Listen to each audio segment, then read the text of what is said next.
Hello mon ami, j'espère que tout va bien, que tu es bien installé. Et si tu es comme moi, tu trouves une mine d'or d'informations, d'inspiration sur YouTube. Et on peut y apprendre tellement de choses, de compétences, des astuces pour améliorer notre quotidien, des histoires fascinantes. Et c'est incroyable. Avec un clic, tu peux arriver partout. Et c'est justement là le piège qui se peut refermer doucement. Ça veut dire sans qu'on se rende forcément compte. Cette sensation qu'on a agréable de progresser, d'acquérir de nouvelles connaissances, de se dire plus intelligent, plus compétent, après avoir regardé une série de vidéos qui ne se terminent jamais. Et ça, c'est super stimulant. Il faut dire, je dis pas, voilà, que c'est pas comme ça, mais il faut se poser une seconde et être honnête avec toi-même, ou nous-mêmes. Est-ce que tout ce qui se passe devant l'écran se traduit tellement réellement en action concrète dans notre vie de tous les jours? Ça veut dire parfois on a l'impression d'être super productif parce qu'on a enchaîné des tutos sur le marketing digital, le développement personnel. Bon, alors là c'est normal. Une cuisine végétarienne, on se dit waouh, j'ai appris tellement de trucs aujourd'hui, c'est vrai. Mais apprendre, c'est une chose. Et cette série, c'est vraiment dédié à faire sortir qu'est-ce qu'on a de nous, faire réveiller notre manière. Ça veut dire, appliquer, c'est une autre chose, ça veut dire complètement différent. Imagine un athlète qui passe le temps à regarder des vidéos, par exemple, d'entraînement, à étudier des meilleures techniques, à analyser les performances des champions. Et c'est une bonne base, bien sûr, mais s'il ne va jamais sur le terrain, il ne transpire jamais, il ne ressent jamais cette fatigue musculaire. Et dans tout ça, est-ce qu'il va vraiment progresser? Est-ce qu'il va vivre vraiment cette passion, sa passion?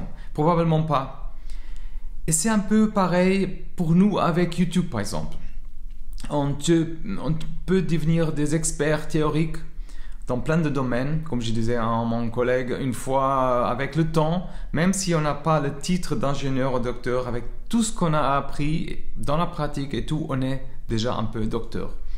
Mais, comme je dis, on peut devenir des experts théoriques, mais sans jamais se lancer. Ça veut dire sans jamais mettre la main dans la pâte, sans jamais affronter les défis réels que la vie nous présente. Ça veut dire on reste confortablement installé dans notre canapé, nourri par de flux constants d'informations.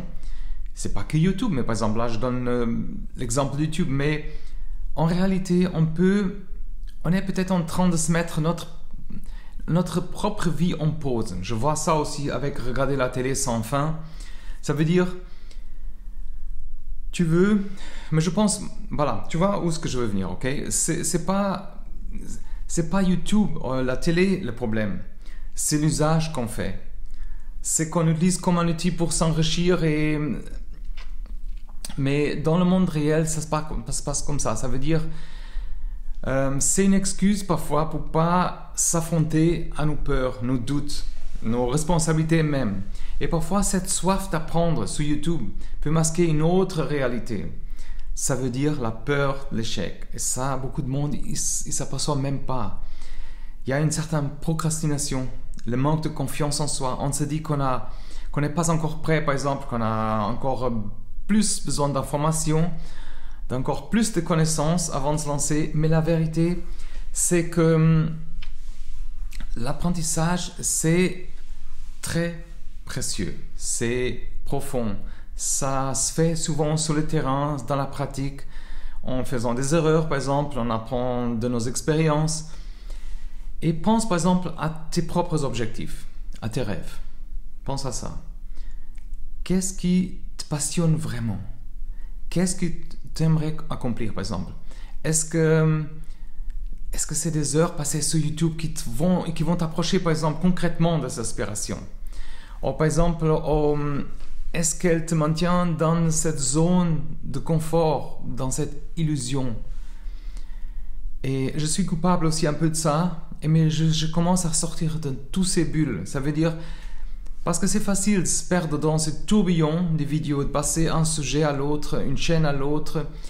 Je vais aussi parler de TikTok et tout ça, mais ces algorithmes sont faits pour nous alimenter Plus en plus, avec des informations, on est distrait. Et notre esprit, s'il ne se pose pas, s'il ne s'arrête pas, il n'arrive pas à être créatif, à penser, à trouver des solutions, à avancer. Ça veut dire qu'on est submergé d'informations, et on se bloque. Peut-être tu n'as jamais remarqué, mais ça se passe comme ça. On collectionne ces informations sans jamais les utiliser pour construire vraiment quelque chose de concret, quelque chose qui nous approche de nos rêves, par exemple.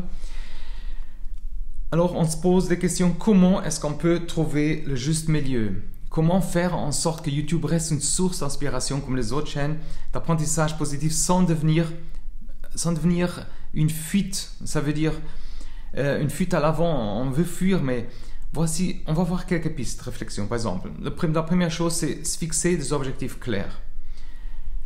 Avant de commencer une session de YouTube, il faut se demander qu'est-ce qu'on recherche vraiment. Quel est le problème qu'on essaie de résoudre?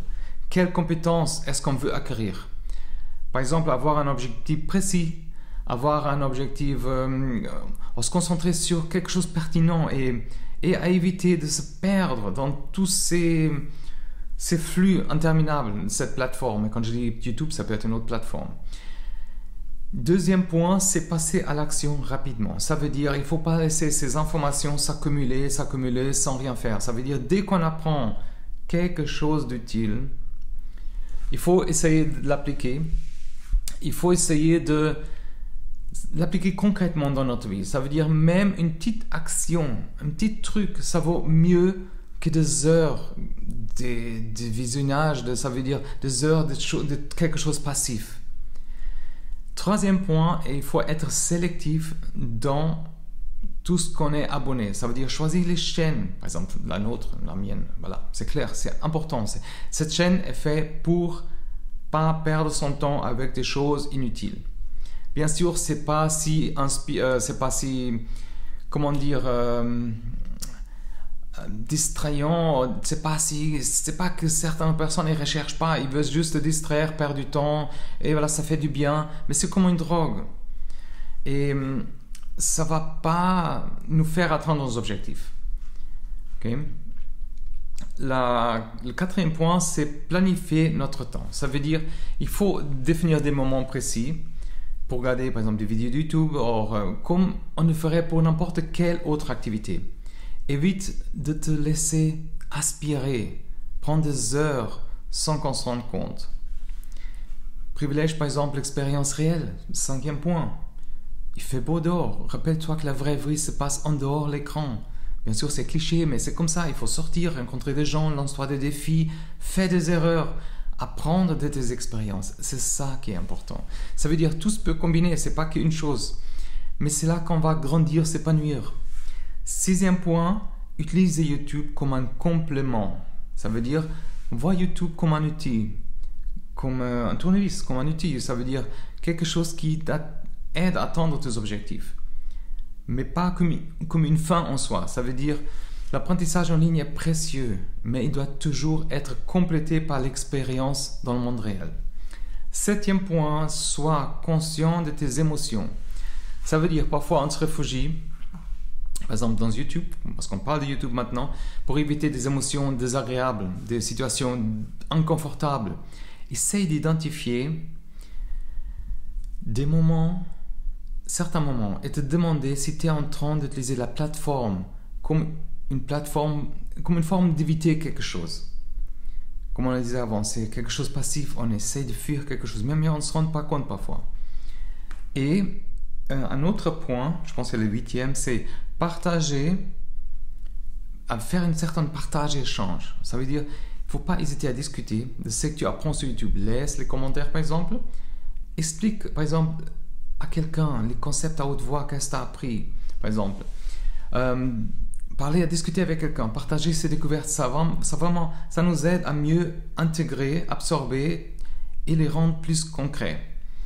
Fais aussi des pauses régulières. Si tu sens que tu commences à te perdre dans une chaîne vidéo, fais par exemple, mets un timer pour pas que ça dépasse par exemple 15 minutes, c'est trop déjà. Si tu n'as pas un but précis, fais une pause, lève-toi, regarde par la fenêtre par exemple. Fais quelque chose de complètement différent. Ça va t'aider à revenir avec un regard neuf et plus critique. Et comme toujours, célébrer les petites victoires. Ça veut dire, chaque fois qu'on réussit à appliquer quelque chose qu'on a appris sur YouTube, dans la vie réelle, prends le temps de te célébrer. Très bien, bien fait. Ça va renforcer ta motivation, te donner envie de continuer sur cette voie. Alors là, on voit l'idée n'est pas de diaboliser YouTube, par exemple. C'est quelque chose de formidable qui peut nous ouvrir les portes, connaissances, d'inspiration. C'est incroyable, on trouve tout aujourd'hui. Mais vois comme un outil qui est puissant. Ça veut dire un outil qui nécessite d'être utilisé avec une certaine intention. Alors je t'invite vraiment à te poser des questions. Quelle est ta relation avec YouTube en ce moment? Est-ce que c'est un allié qui t'aide à construire la vie que tu rêves, ou est-ce que c'est un échappatoire qui te maintient à distance de tes aspirations profondes? Ça, parfois c'est choquant si on arrive à comprendre que peut-être c'est ça, tu vois? Mais c'est pas la fin du monde. Ça veut dire peut-être qu'on va reconnaître que certains se reconnaître dans certaines situations aussi. C'est ok. La première étape, c'est pour changer, c'est vraiment de prendre conscience de quelque chose. Ça veut dire, il ne faut pas oublier que la vraie richesse de la vie se trouve dans l'expérience, dans les relations humaines, dans les défis surmontés, dans les moments qu'on partage. YouTube peut être une source d'inspiration incroyable, mais il ne va jamais remplacer le savoir, cette saveur, par exemple, d'un plat, quelque chose qui t'a fait toi-même, la fierté d'avoir fait ton projet, par exemple, d'une conversation sincère avec quelqu'un. Alors la prochaine fois que tu te connectes à YouTube, pose-toi cette question et fais ça avec cette intention claire. Demande-toi comment cette vidéo peut m'aider à rendre ma vie plus riche, par exemple, plus épanouie, plus alignée, surtout avec mes valeurs et mes rêves. Ça, c'est important. On est ici pour s'épanouir, pour atteindre nos rêves. Et pas pour perdre du temps. Ça arrive à tout le monde qu'on perd du temps, c'est clair, il ne faut pas se culpabiliser. Mais si on a conscience de ça, il ne faut pas avoir peur de se déconnecter parfois, pour se reconnecter à l'autre vie, notre vraie vie. C'est là que ces merveilleuses aventures nous attendent. Okay? On va juste récapituler vite fait tout ça. Alors, comme je disais, YouTube, c'est une source incroyable pour apprendre, pour s'inspirer. Mais ça peut devenir aussi une forme d'éviter quelque chose.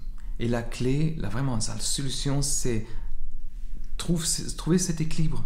Et voir YouTube comme un tremplin, par exemple, vers une action concrète dans notre vie. Quelque chose, se fixer des objectifs clairs.